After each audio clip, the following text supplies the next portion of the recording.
yes on it. Okay. And now hearing him talk about it, explaining it a little bit more, I'm glad that I did. All right, Marie, thank you for your call. I'm going to get Tom on the air. Tom, welcome to The Source. You're on the air. Thanks for taking my call, and quick thank you for this program. It's always been informative. My call today is a solicitation of comments from your guest regarding a recent San Antonio Express News opinion piece. It was published this past Sunday by long-term city manager Alex Briseño. The title of the article in the opinion section was "Charter Amendments Been There, Done That."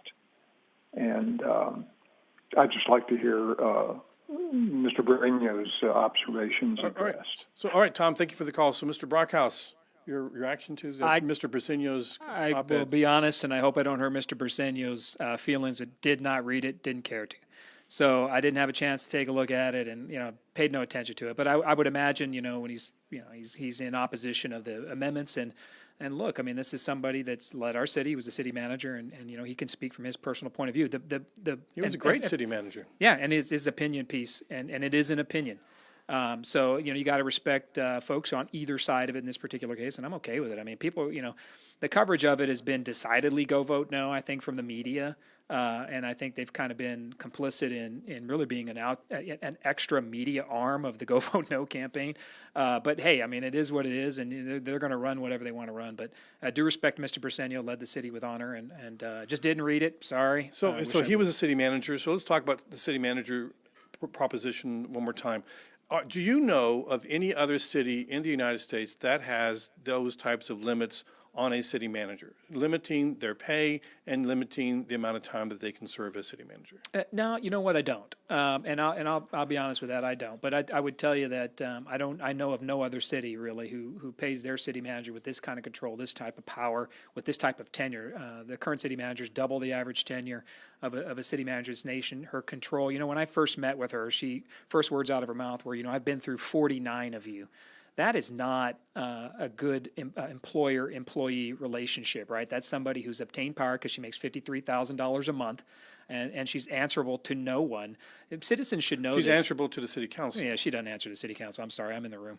And I'll tell you this right now. She also... But a vote by the city council could remove her. If there wasn't such a fear factor of the power of that person and the ability to eliminate budget items from you, sure, but... at the end of the day, I think there's too much power in there. And I think once you started paying city council members, you're starting to change the structure of government. When city council members were essentially a board of directors, which is what Cheryl Scully likes to call us because it demeans the position, but when they were a board of directors making $20 a meeting, sure, the power needs to be in a professional manager. But right. I think this proposition is a first step towards really turning this into a mayor-council form of government and making sure that if you're paying us, citizens should know they're paying us now, it had been for a couple of years, that we need to assume more control and power over that. And Cheryl Scully needs to answer the city council. I think if you asked, and many people in this community, they'll tell you there's a power imbalance at City Hall. Proposition B fixes that. Right. $53,000 a month, it's too much money to pay. Okay, we got a caller here. I want to try and get more callers on. Patrick. Hey, Patrick. Welcome to The Source. You're on the air. Hi. My question is for Mr. Brockhouse.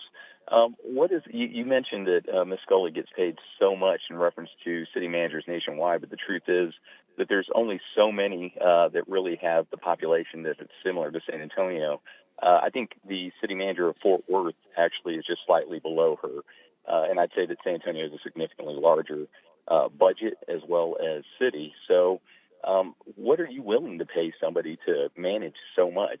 I mean, obviously, I like somebody that's going to be there, has experience, and can actually control and be able to do things long term.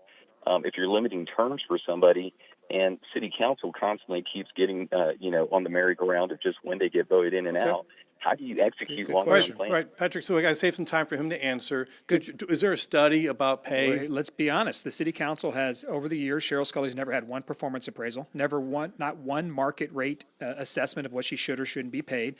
Total compensation, $622,000 a year. That is more than any top 10 city in the nation. So there is not an equivalency here. She makes more than any other city manager. And I think it's just too much money. When the average family makes $43K in a year, I think 53 in a month is ridiculous. And by the way, if a cap of 8 years, I tell you what, we cap our city council members, right? We have term limits, so we're out of a job in 8 years too. So I'm not afraid or ashamed to say that we need to write the power structure at City Hall and put the power back into the council, but it's just too much money, and there is no equivalency to it. But people should know, there's never been one written documentation performance appraisal of Cheryl Scully in 12 years. If that ain't power, if that ain't the employee running the employer, I don't know what is. All right, and so Prop A, we say we haven't really addressed that in a serious manner. So that would lower the threshold to 20,000 signatures, 6 months to do so. You said previously when we had these conversations that you drew that number from the Texas State Constitution, and you think this would be a good thing. And in the commercial we heard, it says that would be able to lower your taxes, right? Yeah, and you know what? So people could vote on lowering their taxes. Well, people could vote against tax and fee increases and those types of things. Look, right now, people should know, listeners should know, the Texas State Constitution allows you to alter a charter with 20,000 signatures in 180 days. So there is an equivalency there. This is something that's already in effect. It's been a couple times. The 76,000 signatures right now in the city of San Antonio, you got to get 76,000 signatures in 40 days to referendize or do a referendum. It's next to impossible. It's happened twice in 25 years, so it's out of control. You're never going to obtain it, and that's why it's written in a way that makes it impossible to do. This will at least give citizens more of a say. And look, here's the bottom line. If I trust you to elect me, right, if it only takes 4,000 or 5,000 votes to elect me or anybody in this city, then I should trust you enough to manage my decisions. There will not be continual referendums. In fact, they'll be voted on in May of November if they do occur. But it's time consuming. It takes a lot of work. But we're hearing from groups that are saying that they've already got petitions ready to go. As soon as these things pass, we're going to see nothing's retroactive. Nothing's retroactive, right. But as soon as we pass these charter amendments, they're ready to go with something to revoke the non-discrimination ordinance. No. We've heard this is even scare tactic, lie. That's from a group that is in favor of revoking the non-discrimination let them ordinance. talk about it all day long. I will stand on this. The non-discrimination ordinance is codified law, and it cannot be. But it can cannot be revoked by. it cannot be revoked. It's this. We These can items, revoke any ordinance, right? No, going forward in the future after this, but before this, nothing. And by the way, I would never, and I know those folks are out there who've said that in the past. I'll stand on the side of that NDO. I don't have any problem with that. It's law. It's been voted on. It's a done deal. It's finished. So to say that you're going to go back and undo something from the past, Brian Chasnoff wrote that article. I did read that one. Those are hollow threats. You cannot undo previous ordinances or laws, and I would not stand for it. And I would make sure that I stood on the other side of that petition. I'll tell you that right now. But so if anyone loves what's happening right now in San Antonio with petitions and with charter amendments and the divisiveness that we have now, aren't we just signing up for more of it if all these things pass? No. Because we're going to see more petitions, more voting on almost anything that's happening in San Antonio.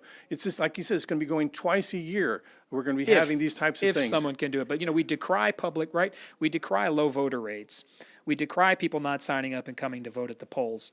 And yet we're giving them an opportunity to turn around here and say, you can have more government participation, but we don't want you to. Not in this case, not in a referendum case. No. We want you to come to polls over here to vote for us, but not over here to hold us accountable. So I think it's a hypocrisy all around. I think at the end of the day, you don't see these types of Rule 1 things. It costs a lot of money, takes a lot of work to get these things done. And people fizzle out on it. We've had people try to recall council members, couldn't get 1,000 signatures to save their life. The amount of work it takes to get there is very difficult, but at least this makes it reasonable, gives people an opportunity to be a part of it. And don't forget, this just puts it on the ballot, and that gives people an opportunity to choose. Right now, you can change the city charter in this city with 20,000 signatures in 180 days. This charter is the city's constitution. If it's good enough for that, I'm sorry, I'm in those backroom closed-door meetings at City Hall. You need, citizens of San Antonio, I'm speaking to all of you, you need the control to be able to stop some of the garbage that's happening behind closed doors. City Hall is not listening. Isn't that what we do when we vote for city council members? You can't wait every 2 years. I mean, at this particular point, if you come up with something in some way,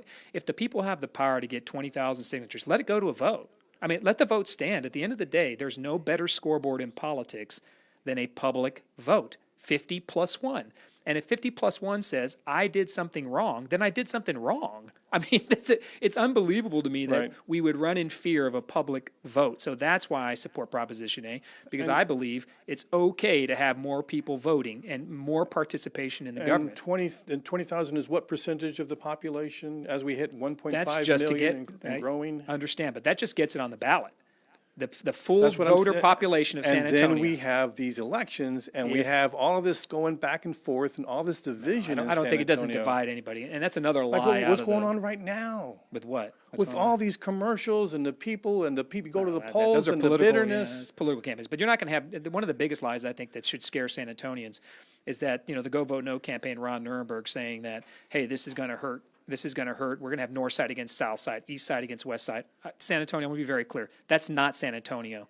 And the reason Ron Nirenberg made me feel that way is because he's not from San Antonio. So, he doesn't get our community, I guess, because that's not how we operate in San Antonio. That's an affront to think that neighborhoods are going to be working against neighborhoods. That's not how these are going to work. What's right and best right now is give the public more opportunity, be a part of it, work as best you can, and let the vote stand where it may. If you lose, you lose. If you win, you win. San Antonio is surviving on November 6th. Don't forget that. November 7th, we're waking up. This isn't doom and gloom, and I'll honor the vote, whatever it is, and get back to work on November 7th. And let's put the trust back in the hands of the people. Early voting is now underway. Greg Brockhouse is the council member for District 6. And thank you so much, Greg Brockhouse, for coming in here, taking calls, and being here on The Source here on Texas Public Radio.